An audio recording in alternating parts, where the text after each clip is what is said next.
ماشاء اللہ لا حول ولا قوة الا باللہ العلی العظیم اعوذ باللہ السمیع العلیم من الشیطان الرجیم بسم اللہ الرحمن الرحیم فصل ثالث المفعول فی وهو اسم ما وقع فعل الفاعل فيه من الزمان والمكان ويسمى ظرفا وظروف الزمان على قسمين مفهم وهو ما لا يكون له حد معین كدهر وحین ومحدود وهو ما يكون له حد معین كيوم وليلة وشهر وسنة وكلها منصوب بتقدير في تقول صمت دهرا وسافرت شهرا أي في دهر وشهر وظروف المكان كذلك مفهم وهو منصوب أيضا بتقدير في نحو جلست خلفك وأمامك ومحدود وهو ما لا يكون منصوبا بتقدير في بل لا بد من ذكر فيه نحو جلست في الدار وفي السوق وفي المسجد۔ ہماری بحث منصوبات کے بارے میں اور منصوبات میں سے مفاعیل خمسہ کے بارے میں چل رہی ہے۔ مفاعیل خمسہ میں سے تیسرے نمبر پہ مفعول فی ہے۔ تیسری فصل میں مفعول فی کی بحث ہو رہی ہے۔ مفعول مطلق اس لیے کہا اس میں نہ بہ کا قید لگایا ہے، نہ لہ کی قید لگی ہے، نہ فی کی قید لگی ہے، نہ مع کی قید لگی ہے، یعنی تمام جو مفاعل کے ساتھ قیود لگے ہیں ان تمام قیود سے مفعول مطلق خالی تھا، اس لیے اس کو مفعول مطلق کہا چونکہ اس میں کوئی قید نہیں ہے۔ لیکن مفعول فی میں بھی فی کے ذریعے قید لگائی گئی ہے، تو مفعول فی کس سے کہتے ہیں؟ فرماتے ہیں ہوا اسم ما، مفعول فی اس چیز کا نام ہے، وقع فعل الفاعل فیہ، جس چیز میں فعل کا فاعل نہیں فاعل کا فعل واقع ہو۔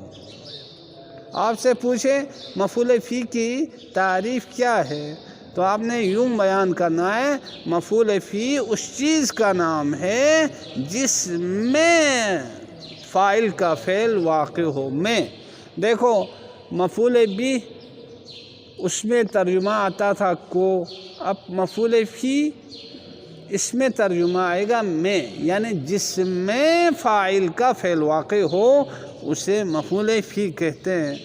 اب یہ مفعول فی زمان میں سے ہوگا اور مکان میں سے ہوگا، اور مفعول فی کو نام رکھا جاتا ہے۔ مفعول فی کو ویسمى ظرفا، مفعول فی کو ظرف نام رکھا جاتا ہے، اس کا دوسرا نام ظرف ہے۔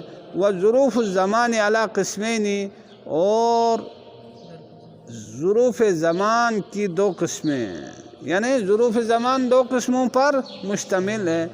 ایک قسم وہ ہے مفہم۔ اب ظروف زمان مفہم کس سے کہتے ہیں؟ تو مصنف فرماتے ہیں وَهُوَ مَا لَا يَكُونُ لَهُ حَدٌّ مُعَيَّنٌ، یہ وہ ظروف ہیں، وہ چیزیں ہیں جن کے لیے کوئی حد معین نہ ہو۔ یہ وہ چیزیں اور وہ ظروف ہیں جن کے لیے کوئی حد معین نہ ہو، جیسا کہ دہرین کہا، دہر زمانہ کہا۔ زمانہ تو آدم سے لے کے قیامت تک کا زمانے کو زمانہ کہتے ہیں، حد معین ہی نہیں کون سا زمانہ ہے۔ وحین، اسی طرح وقت کہا، اب وقت ہی ہے، کوئی حد بندی نہیں ہے۔ تو کیا ہے مفہم؟ اس ظرف کو کہتے ہیں، اس مفعول فی کو کہتے ہیں جس کے لیے کوئی حد معین نہ ہو، جس کی کوئی لمٹ نہ ہو، جس کا کوئی اندازہ نہ ہو، جیسا کہ دہر زمانہ ہو گیا، کوئی پتہ نہیں۔ اسی طرح حین وقت ہے، اس کی کوئی لمٹ نہیں ہے۔ تو مفہم یعنی وہ ظرف ہے، وہ ظرف زمان ہے جس کے لیے کوئی حد معین نہ ہو۔ اچھا، ومحدود، اور ظرف زمان کی دوسری قسم ہے محدود۔ محدود کس سے کہتے ہیں؟ محدود وہو، یہ محدود، اور یہ محدود ما وہ چیز ہے، وہ ظرف زمان ہے، یکون لہ حد معین، جس کے لیے کوئی لمٹ ہو، جس کے لیے کوئی ایسا کیا ہے یعنی حد ہو جو معین ہو، ایسی لمٹ ہو جو معین ہو، مشخص ہو۔ کا یومن، جیسا کہ یوم ظرف زمان ہے لیکن اس کی لمٹ ہے، کب کتنے پہ ہے، یعنی کا یومن 24 گھنٹے پہ مشتمل ہے۔ ایک دن کسے کہتے ہیں، یعنی جو 24 گھنٹے پہ مشتمل ہوتا ہے اسے ایک دن کہتے ہیں۔ اچھا، کا یومن جیسا کہ یوم 24 گھنٹے پہ مشتمل ہوتا ہے۔ واللیلۃ، اسی طرح رات کا ہے تو رات ظرف زمان ہے لیکن یہ مشتمل ہے زیادہ سے زیادہ 12 اور 14 گھنٹوں پر مشتمل ہوتی ہے۔ سردیوں کی رات ہو تو 14 یا 15 گھنٹوں میں مشتمل ہوتی ہے، اور گرمیوں کی رات ہو تو پھر کم گھنٹوں پہ مشتمل ہوتی ہے، لیکن اس کی حد معین ہوتی ہے۔ والشہرین، اسی طرح مہینہ کا ہے، مہینہ یہ کتنے دنوں پر مشتمل ہوتا ہے، حد معین ہے، یا تو 30 دنوں پہ معین ہوتا ہے یا تو 29 دنوں کا ہوتا ہے، حد معین۔ اسی طرح سال جو 12 مہینوں پر مشتمل ہوتا ہے اسے سنہ کہتے ہیں۔ وَكُلُّهَا منصوب، اور یہ تمام کے تمام چاہے ظرف زمان محدود ہو چاہے ظرف زمان مفہم ہو، دونوں کیا ہے، منصوب ہوتے ہیں بتقدیر فی کو مقدر رکھنے کے ذریعے، فی کو تقدیر میں رکھنے کے ذریعے۔ تقول، جیسے آپ کہیں گے، صمت دہرن، میں نے روزہ رکھا، دہرن کسی زمانے میں، کون سا زمانہ ہے، معین نہیں۔ اب سم کیا ہے، فعل ہے، سم فعل ہے تو اس کے لیے فاعل ہے، دہرن یہ مفعول فی ہے۔ اب روزہ رکھنا واقع ہو گیا، کس میں واقع ہو گیا، زمانے میں۔ اب یہ دہرن کیا ہے، میں مفعول فی ہے، کس کے لیے، سمتو کے لیے۔ وسافرت شہرن، اور میں نے سفر کیا، شہرن ایک مہینہ میں سفر کیا، یعنی مہینے میں نے سفر کیا۔ اب یہ شہرن جو ہے منصوب ہے، اب سفر واقع ہو گیا کس میں، مہینے میں، تو یہ مہینہ کیا بنے گا، مفعول فی بنے گا۔ اے فی دہرین و شہرین، اصل میں کیا ہے، سمت فی دہرین و سافرت فی شہرین، فی تقدیر میں ہو کر دہرن اور شہرن کو اس نے نصب دیا ہے، اور یہ دہرن اور شہرن منصوب ہے اور مفعول فی ہے۔ یہ فرمولہ ہے، جہاں بھی منصوب ہو اور وہ ظرف واقع ہو جائیں تو پھر اس صورت میں سمجھ لینا یہ اس فعل کے لیے مفعول فی واقع ہو رہا ہے۔ اچھا، یہ بات تھی ظروف زمان کے بارے میں۔ اب ظروف مکان مصنف بیان فرما رہے ہیں، وَالظُّرُوفُ الْمَكَانِ كَذَلِكَ، اور ظروف مکان بھی اسی طرح ہے۔ یعنی کیا مطلب، اس کی بھی دو قسمیں ہیں، ایک ظروف مکان مفہم ہے، ایک ظروف مکان محدود ہے۔ مفہم یعنی یہ وہ مکان ہے جس کے لیے کوئی حد معین نہ ہو یا ہو۔ ہاں، مفہم یعنی وہ ظرف مکان جس کے لیے کوئی حد معین نہ ہو۔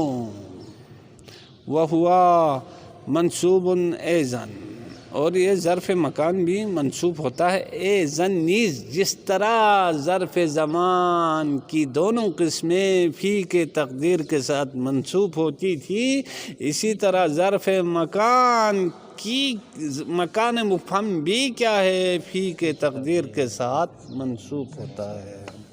نحو، جیسے جلست خلفک، میں بیٹھا تیرے پیچھے۔ اب تیرے پیچھے اس کی کوئی لمٹ نہیں ہے، آپ 2 کلومیٹر پیچھے ہو تب بھی آپ کے پیچھے کہیں گے، 10 گز آپ پیچھے ہو تب بھی آپ کو پیچھے کہیں گے، 1 فٹ آپ پیچھے ہو تب بھی آپ کو پیچھے کہیں گے۔ سمجھ میں آئی بات؟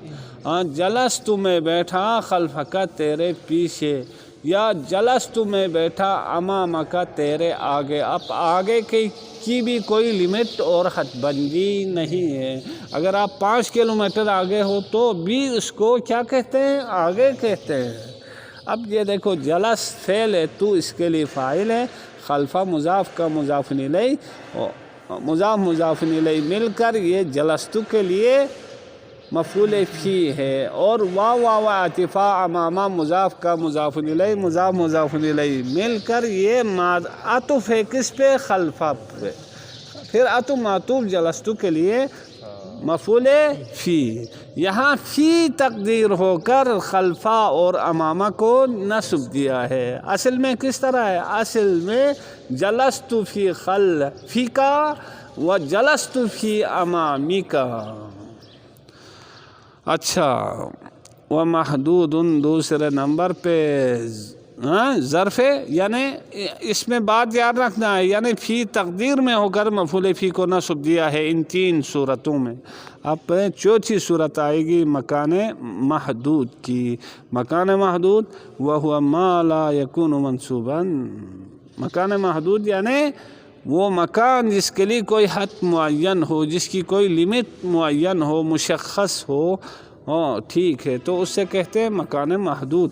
اچھا، مکان محدود وہو ما لا یکون منصوبا بتقدیر فی، ہاں یہ مکان محدود جو ہے منصوب نہیں ہوتا ہے فی کو مقدر رکھنے کے ساتھ، جس طرح زمان محدود اور مبہم اور مکان مبہم فی کو مقدر رکھنے کے ساتھ یہ منصوب ہوتے تھے، اس طرح کیا ہے مکان محدود فی کو مقدر رکھنے کے ساتھ منصوب نہیں ہوتا ہے۔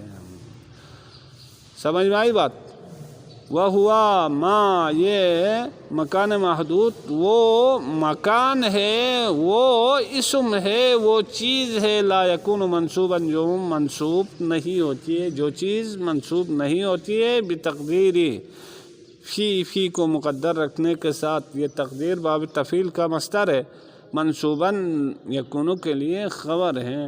اچھا، فی کو مقدر رکھنے کے ساتھ یہ چیز منصوب نہیں ہوتی ہے، جس طرح باقی تینوں میں فی کو مقدر رکھنے کے ساتھ منصوب ہوتی تھی۔ بلکہ ضروری ہے، لا بدہ، بلکہ ضروری ہے، لا بدہ ضروری ہے، من ذکر فی کا ذکر کرنا فی، یعنی مکان محدود میں فی کا ذکر کرنا واجب ہوتا ہے، ضروری ہوتا ہے۔ نحو جلست فی الدار، میں بیٹھا گھر میں، وجلست فی السوق، میں بیٹھا بازار میں، وجلست فی المسجد، اور میں بیٹھا مسجد میں۔ اب آپ کو پتہ ہے کیا ہے گھر کی کتنی حد بندی ہے، کتنی لمٹ ہے، گھر کتنے کنال پہ کتنے مرلے پہ مشتمل ہے، آپ کو پتہ ہے۔ اسی طرح بازار کتنی لمبائی اور کتنی چوڑائی پر مشتمل ہے، یہ بھی آپ کو پتہ ہے، 1 کلومیٹر ہے، 1.5 کلومیٹر ہے، آپ کو پتہ ہے۔ اسی طرح مسجد جو ہے وہ کتنے کنال پر مشتمل ہے، کتنے مرلے پہ مشتمل ہے، اس کی لمٹ بھی کیا ہے؟ معین ہے۔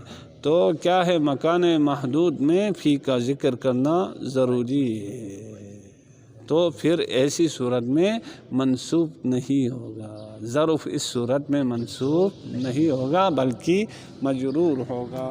وصلی اللہ علی محمد۔